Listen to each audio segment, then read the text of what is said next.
Welcome to the Fishing Magazine television series. We're at Marina Bay Resort on beautiful Lake of the Ozarks for the second stop on Central Pro-Am Association's 99 qualifying Pro-Am Bass Tournament circuit. Lake of the Ozarks is nationally known for big stringers of big largemouth bass. And I think we've got a real big show for you today. We'll be right back right after this. In many respects, Missouri's sprawling Lake of the Ozarks is unique. When it was impounded 70 years ago, Lake of the Ozarks was the largest man-made body of water in the world.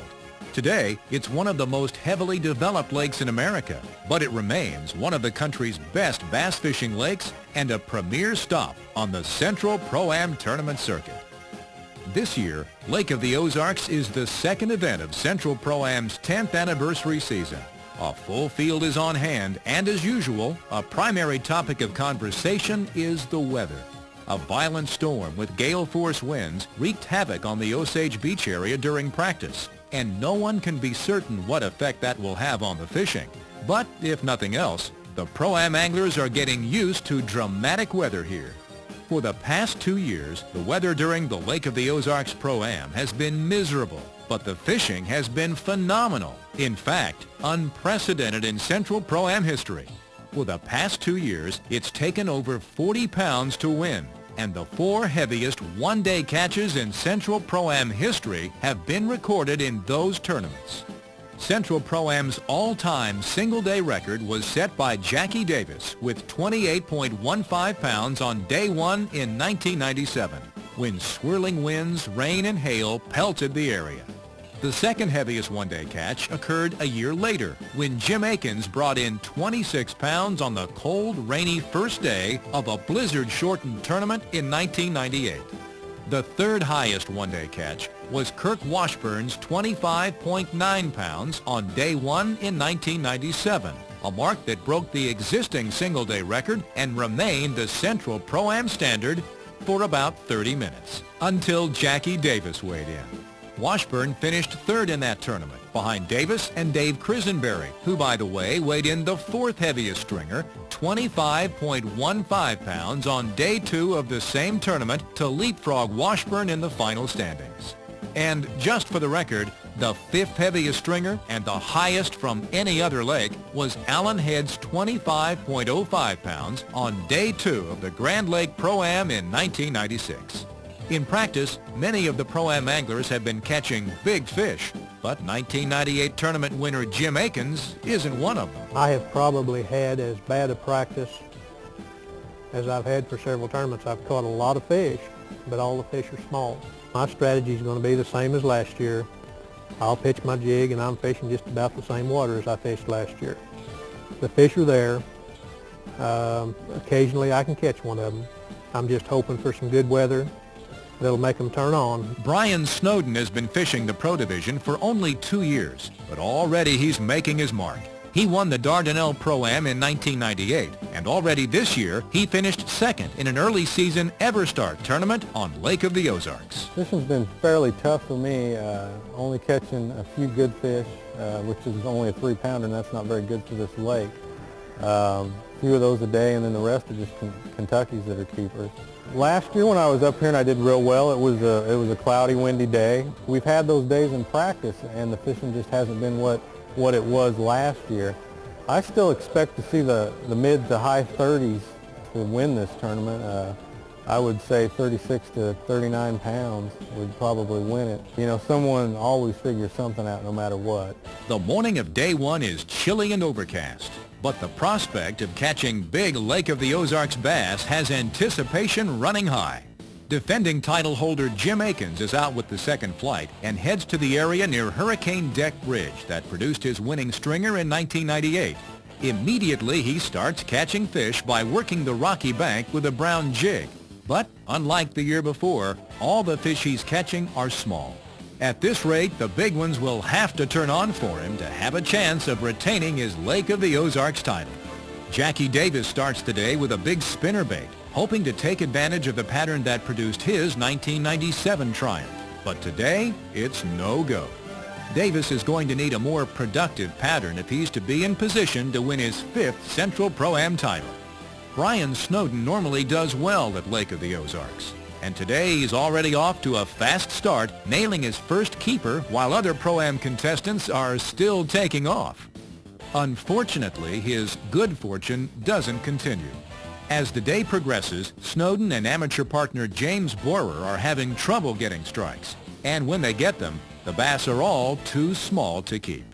Bruce Geyer won the Lake of the Ozarks Pro-Am in 1992, and he's considered one of the best on the lake.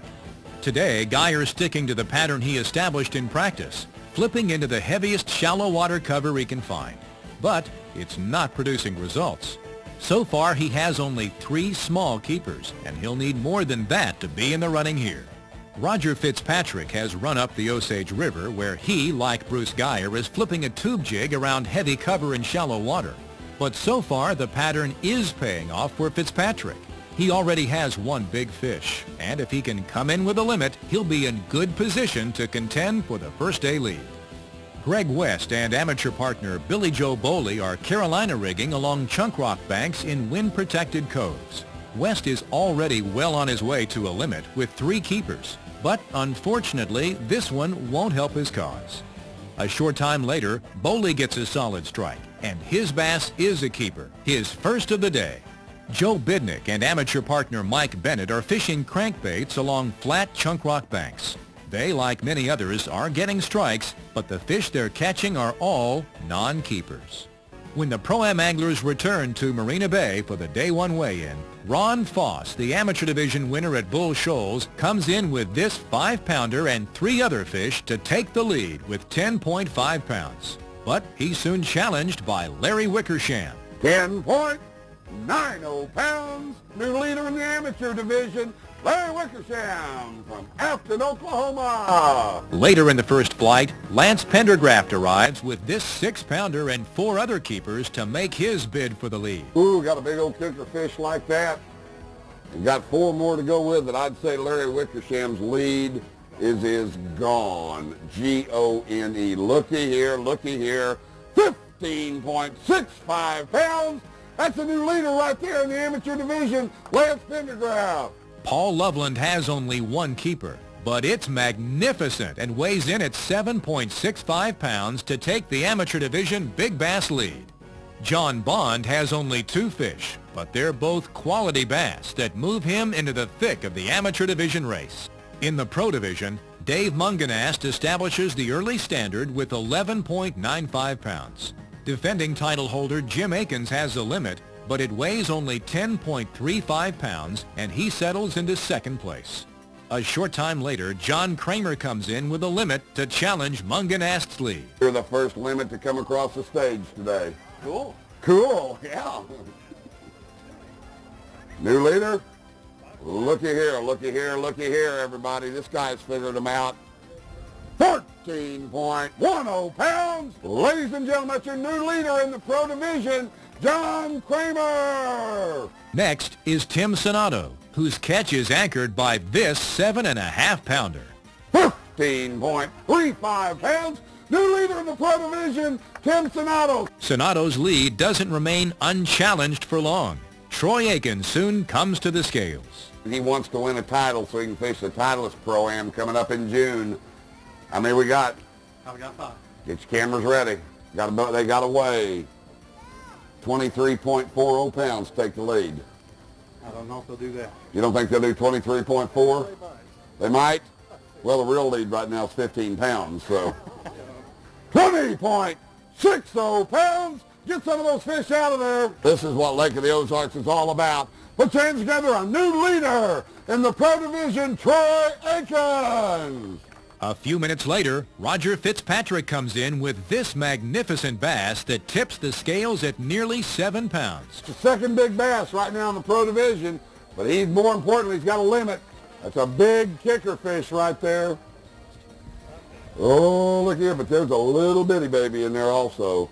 Gonna get on up, 17.65 pounds. Moments later, Greg Leary comes in with a limit of his own to move into 2nd place with 18.65 pounds. But Dave Crisenberry is right behind Leary. He has a limit. We've only had, I believe, 5 or 6 limits weighed in this entire tournament. Leading the tournament, Troy Akins, 20.60 pounds.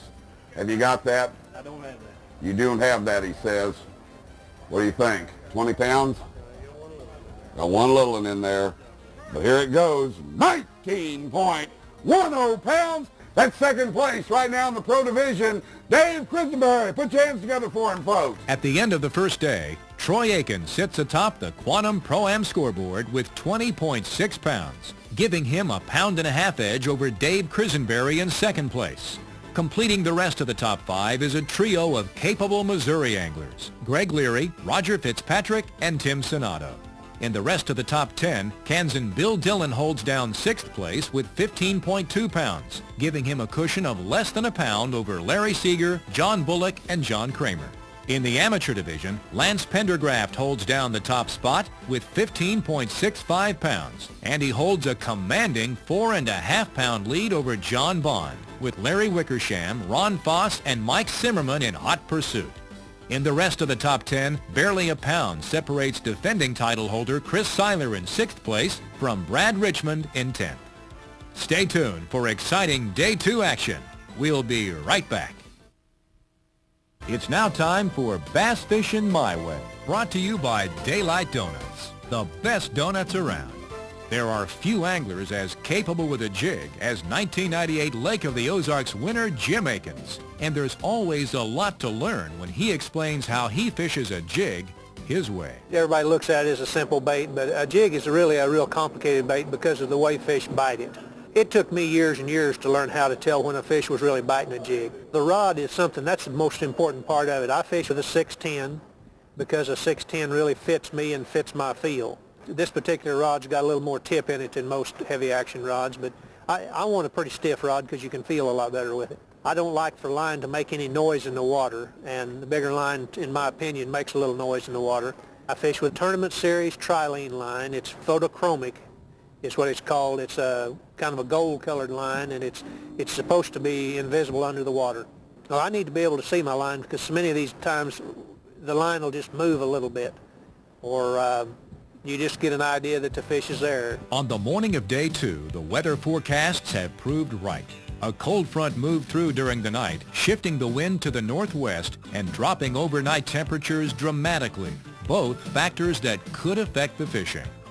Day 1 leader Troy Akins starts the day along ledges and coves near the Niangua arm of the lake. He's getting plenty of strikes, but so far all the fish are small.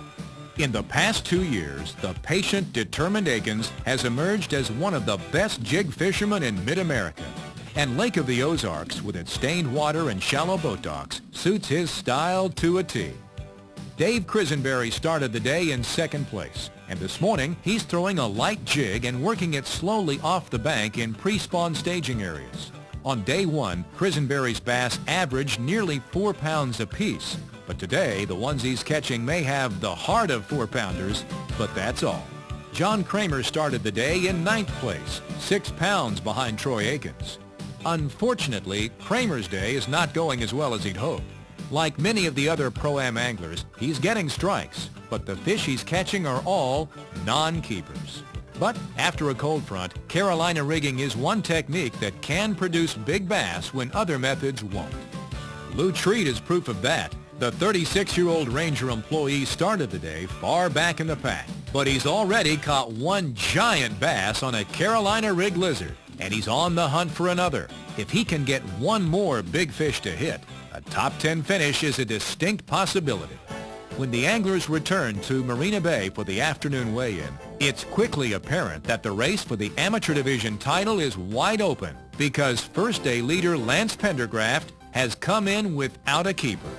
Jim Kaywood makes his bid to take the lead, but falls a half-pound short of overtaking Pendergraft.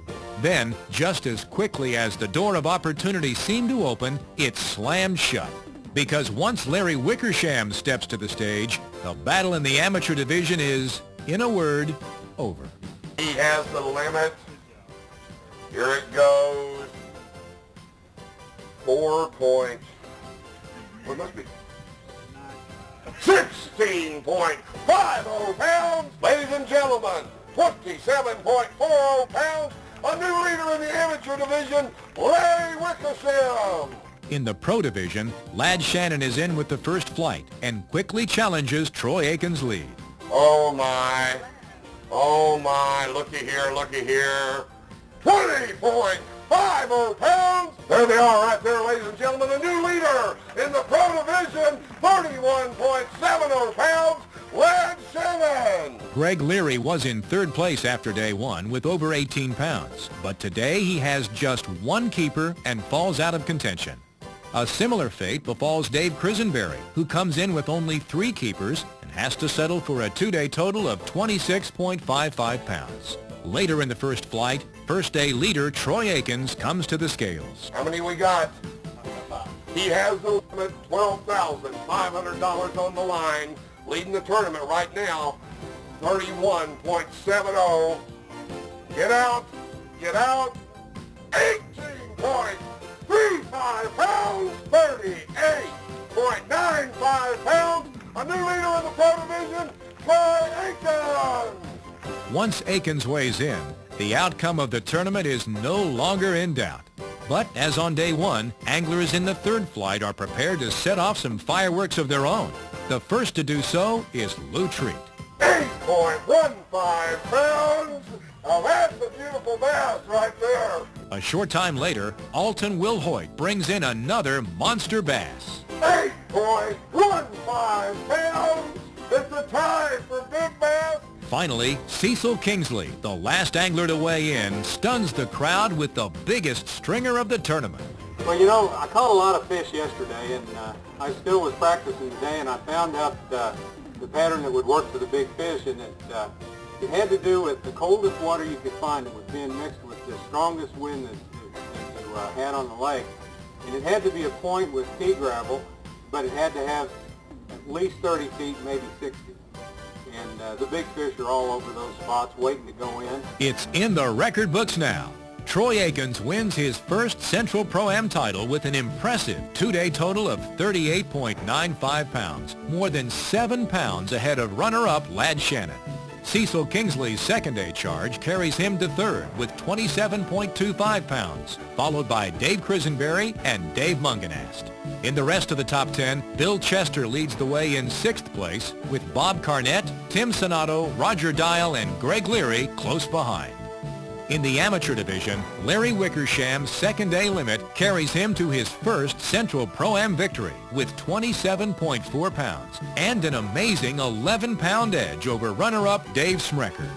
But it's tight from there on, as first-day leader Lance Pendergraft, John Bond, Bob Jorgensen, and Jim Kaywood complete the top 5. In the rest of the top 10, barely a pound separates Ron Foss in 7th place from Mike Simmerman in 10th. We'll be right back. It's now time for Tips from the Top, techniques you can use to catch more fish. Brought to you by Ranger Boats, where they still build them one at a time. I knew the fish were coming in, going to try to be coming in to spawn, and the boat docks is a perfect place for them to come in and hang around, you know, and spawn underneath boat docks. And so in practice, what I did Thursday and Friday was just go around looking for boat docks that had some brush around them, or lots of cuts, you know, little shallow cuts that had a lot of boat docks and brush in them. The fish were still on the ledges just a little bit of the morning, so I'd fish them in the mornings, and then as soon as the sun got up real good in the sky, I'd go to the boat docks in the shallower water pattern. For the mornings, I was using the new fluorocarbon Bass Pro line. That's what I was using. It's really tough. On my 12-pound on my ledge bite, that's what I was using. When I was fishing my boat docks, I was fishing with a 17-pound trilene, the photochromic orange line, on a heavier jig, a 3/8-ounce jig. The ledge jig was a 1/4-ounce jig, just a little bit lighter jig, and a lighter line to where I could get it down just a little bit deeper, fishing it all the way to the boat. I wasn't fishing too structured, I was just wanting it to fall off the ledge. The color of the jig was brown. Of course, that's what I mostly all the time fish, is a brown jig, and brown with a green pumpkin zoom critter crawl. What I'm using is a brown live rubber. It's kind of getting hard to find because a lot of people all went to the silicone skirts, but the brown live rubber is what I really like. It's just the right color, and I like the way it looks in the water. I think it imitates a crawdad a little bit better. I have fished several tournaments that I've been leading or been in second or third, and the next day go out and not be able to catch any fish. In this tournament, I practiced a little harder and found more fish, more boat docks, more fish to go to, and I saved some the first day. When I put the last 4-pounder in the boat, it was about 2:30, I'd say, I began to feel that I knew I had 17, 18 pounds, and I was shooting for 15 pounds. I had 20 pounds the first day. I thought with 15 pounds, 35 pounds, I should have a good chance. And I felt a lot better about it about then. You know, Troy Akins has developed into one of the finest Pro Division anglers on Central Pro-Am's tournament trail. He's come close to winning before, and this time at Lake of the Ozarks, he came through. Hey, thanks for joining us today, and we'll see you next week on the Fishing Magazine television series.